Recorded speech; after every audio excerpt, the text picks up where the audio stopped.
بسم اللہ الرحمن الرحیم۔ قبر کی پہلی رات کا منظر کیسا ہوگا؟ یہ ایک ایسا سوال ہے جس کی تلاش میں ہر دوسرا شخص نظر آتا ہے۔ آج ہم اس سوال کا جواب آپ کے لیے اسلامی نقطہ نظر سے لے کر حاضر ہوئے ہیں۔ اس کے علاوہ آپ کو یہ بھی بتائیں گے کہ آخر قبر انسان کو کیسے پکارتی ہے۔ کیا یہ قبر انسان کو سنائی دیتی ہے؟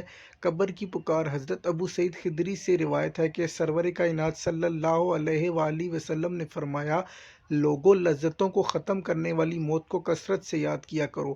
قبر ہر دن اپنے مردوں سے خطاب کرتے ہوئے اعلان کرتی ہے، میں غربت اور تنہائی کا گھر ہوں، مٹی اور کیڑوں کا گھر ہوں۔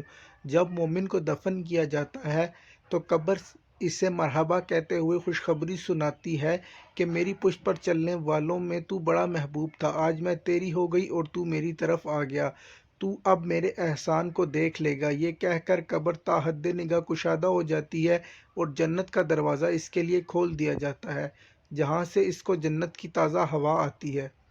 حضرت ابو ہریرہ رضی اللہ تعالیٰ عنہ کا بیان ہے کہ رسول کریم صلی اللہ علیہ وآلہ وسلم ایک جنازے میں شریک ہوئے، پھر فرمایا میں بھی آپ صلی اللہ علیہ وآلہ وسلم کے ہمراہ تھا۔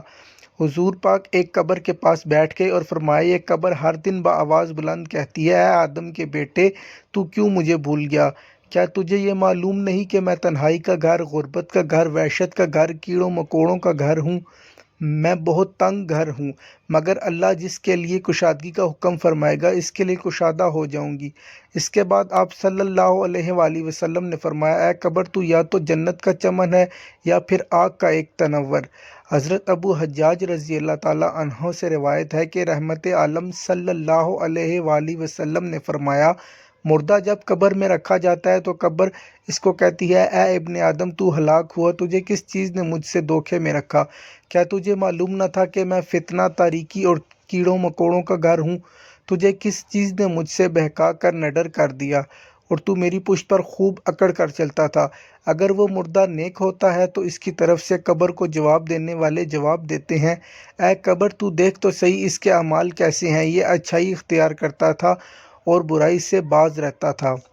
یہ سن کر قبر کہتی ہے، بے شک یہ نیک تھا، اب میں اس کے لیے سرسبز ہو جاتی ہوں۔ مردے کا جسم اس وقت منور ہو جاتا ہے اور اس کی روح اللہ تعالیٰ کی طرف بھیج دی جاتی ہے۔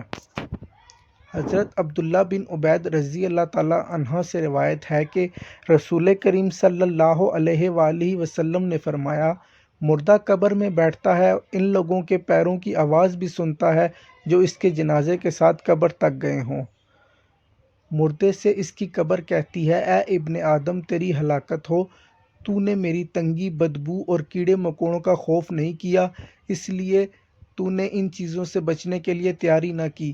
بد اعمال مردے سے قبر کہتی ہے، تجھے میری تاریکی، میری وحشت، میری تنہائی اور تنگی اور میرا غم یاد نہیں رہا۔ اس کے بعد قبر اس کو جکڑ دیتی ہے، جس کے بعد اس کی پسلیوں کی ہڈیاں ایک دوسرے میں پیوست ہو جاتی ہیں، جبکہ نیک بندے کے لیے قبر کشادہ کر دی جاتی ہے اور اس کے دائیں طرف ایک کھڑکی کھول دی جاتی ہے جہاں سے اس کو جنت کی ہوا آتی ہے۔